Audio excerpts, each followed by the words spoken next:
Coach. How are you? Long time no see. I guess first of all, obviously the big news last week about Colin Smith. Can you give us your reaction to that news? Obviously, a player who has meant so much to your program the past few years. We're going to miss Colin, on and off the court. He's a great personality. Love being around his teammates. We love being around him. And so it's unfortunate, but, because of HIPAA, I can't really go into any specifics. It's not COVID related. And so I can just leave it at that. But, he's going to be fine. And we're rooting for Colin in every which way because he has a bright future, whether it's in basketball or without. Hey, Coach, good to see you. Going into the past two seasons, you kind of knew what the challenge was for each of those two teams. So in 2018, 2019, that team, it was about, learning to be the hunted as they were predicted to finish first in the conference. And then last year was working in 9 new players. At this early juncture, do you know what the top challenge is for this team? Well, it's going to be, still trying to build chemistry and some continuity, based on the cycle that we're in, right now with COVID and everything. There's so much adjusting you have to do with your team and with your programs. So it's just finding chemistry and continuity with the pieces, the new players that we've added. But we're excited about that. That's a challenge that we're looking forward to. And then style of play, looking at, what style of play best suits this team that we have this year. Coach, good to see you again. Obviously, with how last season ended to where we are now, how has it been with you as a coach and dealing with the players and where they've been maybe at home or things like that, maybe back on campus now? How has that been to handle those players, and what has this offseason been for you personally? It's been a challenging offseason, but as you know, you've been around us. We're a no excuse program, so our motto is we just have to find a way. No matter what. It's been very unusual. Our players were gone pretty much the entire spring and summer. So for us not to be around our student athletes for that period of time is definitely uncommon. So that's been a big adjustment. And then getting them back under the new protocols and things you have to do has been another adjustment. But to our kids' credit, everyone has bought into what we want to do. And it's just a process. We know it's going to be a different season. It's going to be some challenges that we don't actually see right now that could pop up. We just have to be ready for them and take them as they come. Hey, Coach. So one of the things that I guess has been brought out is, I don't want to mention it as a bubble because I guess they want to call it like controlled environment for you guys. Kind of talk a little bit about looking forward to that season of playing under a controlled environment. I'm sure you watched a lot of the NBA games and you saw that bubble format. Do you think that this is something that can definitely help with college basketball this season so we don't see kind of what's been going on with football of games being postponed a little bit? Well, I think we all are hopeful that that'll work for us. We won't have a $150 million bubble like the NBA imposed on their players and staff. So a little different bubble for us. But I think the concept is a good one. I think by keeping the numbers down, by keeping it where you can social distance as best you can, except on the court.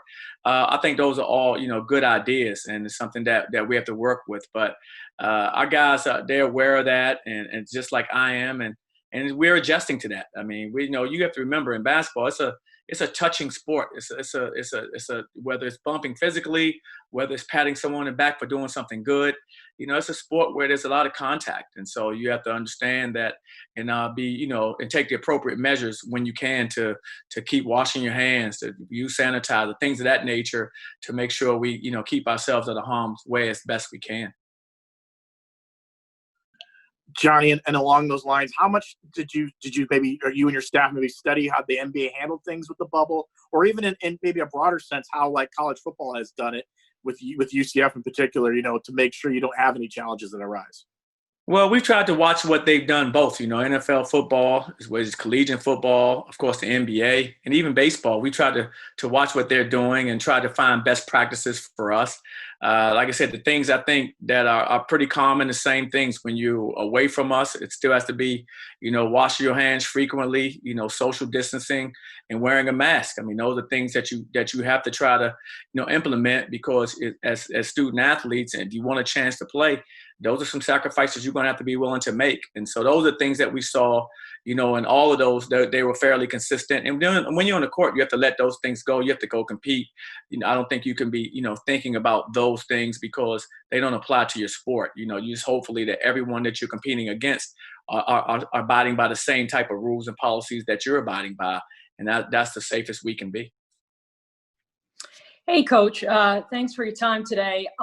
Obviously, early voting started today. Months ago, I remember you tweeted out that you were going to give your guys November 3rd off to go vote. So I've got a couple of questions about that. Just number one, how many guys are registered to vote? What has your message been to the guys about voting? And did they have any question about voting if they're first-time voters about the uncertainty, how to do it? Because I remember the first time I voted, I wasn't sure what I was doing. And then you kind of get used to it. I'm just wondering what your take is on all those questions. Well, absolutely. All of our guys are registered to vote. As any basketball team would have it, our guys aren't all in state. So the guys that can legally vote will vote for us. And it's just to exercise their right. I mean, that's your right to vote. They're of age, and we want them to exercise their right to do that. And then for us, other than that, is just a function of teaching them exactly how you go into the polls, how to vote.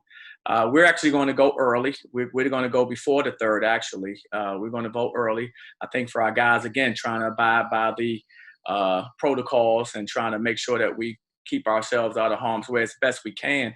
Figure may go earlier on a day where maybe it won't be as crowded. I think that may be the best, solution for our team.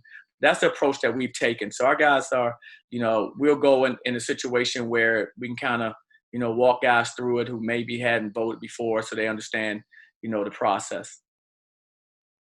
Coach, CJ Walker obviously transferred to your program during the offseason from Oregon, local guy from Sanford. What are your expectations? What does he bring to the table? And do you expect him to be eligible to play for you guys this season? We're hopeful that he'll be eligible. He's applying for a waiver. We're excited to have CJ back home and in our program. We think he's a terrific addition. Just his versatility. Like we like to play with versatile players. He's as versatile as they come. He can play outside. He can go inside.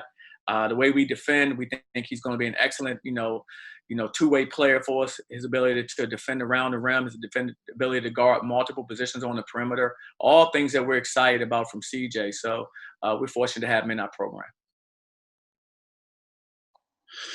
Hey, Coach, good to see you. Thanks for taking the time. Obviously, since we last saw you, there's been a lot that's happened in this country. Can you discuss your thoughts on what your guys have done to become more engaged and more active, and what have those discussions been like for you? Well, I mean, our discussions have been, broad discussions just about the things that you see going on, nationwide, and having our guys, just educating our guys on what's going on. And that's the main thing you can do, is just try to educate your players, whether it's on Zoom meetings, whether it's in a practice setting, just to keep educating them as to what's going on, and trying to just, everyone wants to make it better. The main thing is, how do you make it better? Whether it's a basketball team, whether it's your state, whether your country, you want to be the best, and it's always striving to do that. And the way you do that is, I think, it's through education. So we try to do that with our players, whether it's, with policing, whether it's social justices, or whatever it is that's the topic, that we're covering. We try to make sure our guys, grasp it, and if they have any questions, ask questions. A lot of, people in the room are older as far as us as staff. Just try to, give them insights and try to educate them, because that's the best thing that I've seen, is just education is the key. And whether it's what we're dealing with now or just, in the classroom, it's just so important that you get a quality education to understand what's going on in the world.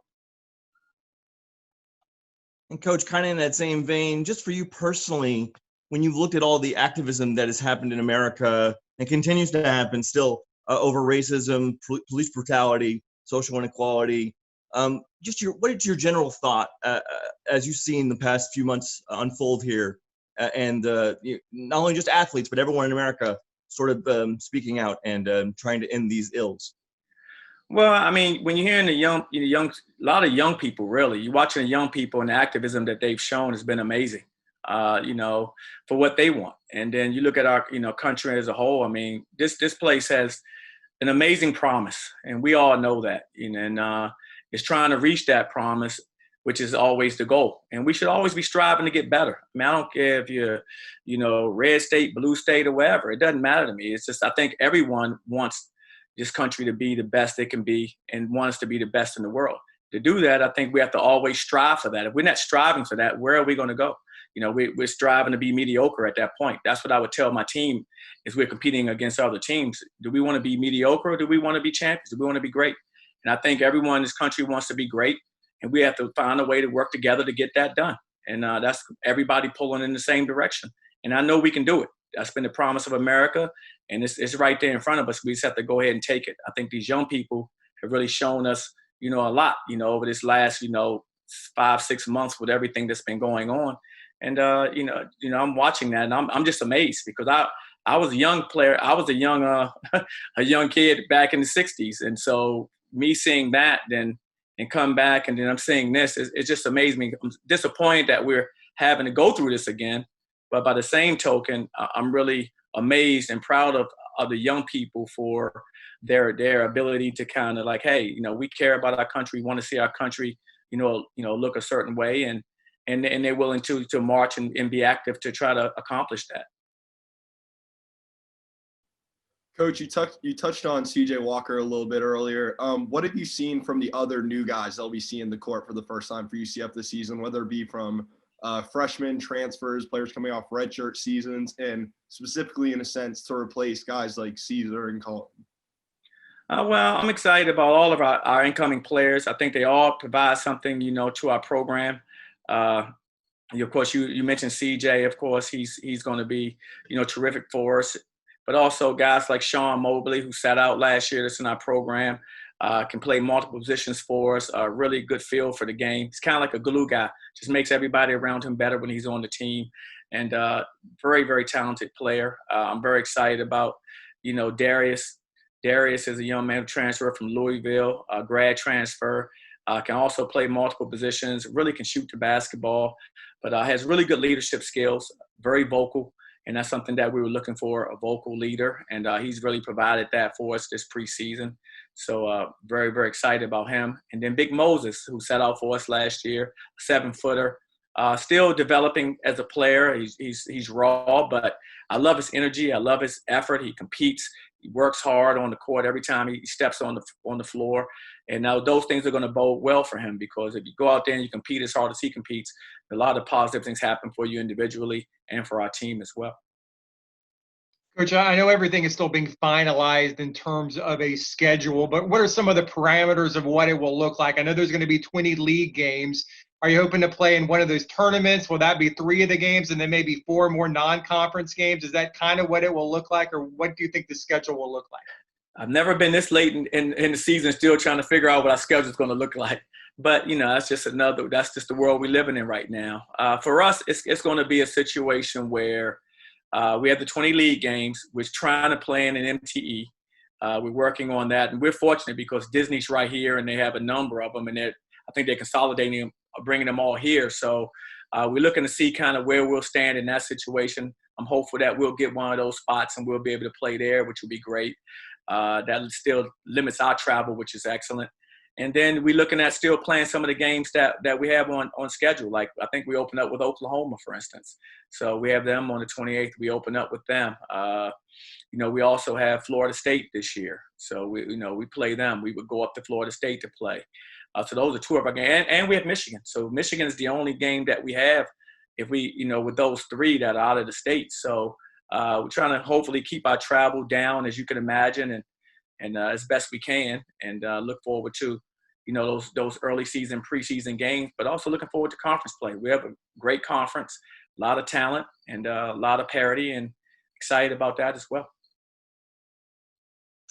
Coach, could you expound a little bit on Sean Mobley? I mean, I know it's not going to be just one guy replacing Colin Smith, but as a guy who could be like a stretch 4, he sort of seems to fit that role really nicely. What do you think he's going to provide for you this season? I think he's going to provide leadership first and foremost. I think he's an unbelievable competitor. He's a great teammate. So he's going to provide really good leadership for us. And then with his skill set, as you just mentioned before, he's a stretch 4, stretch 5. So he can play either position for you because he's 6'9", like 235. So he's, with his size and his toughness, I mean, he can play anywhere you want on that front line, which gives us the ability to kind of do some neat things on the floor. So we're excited about him, like I said, for a lot of reasons. As I mentioned earlier, he's a glue guy. He just makes guys around him better. He makes really good plays, he makes the right decisions with the ball. He's easy to play with, and I think, guys have enjoyed playing with him, last year when he sat out, and looking forward to playing with him this season.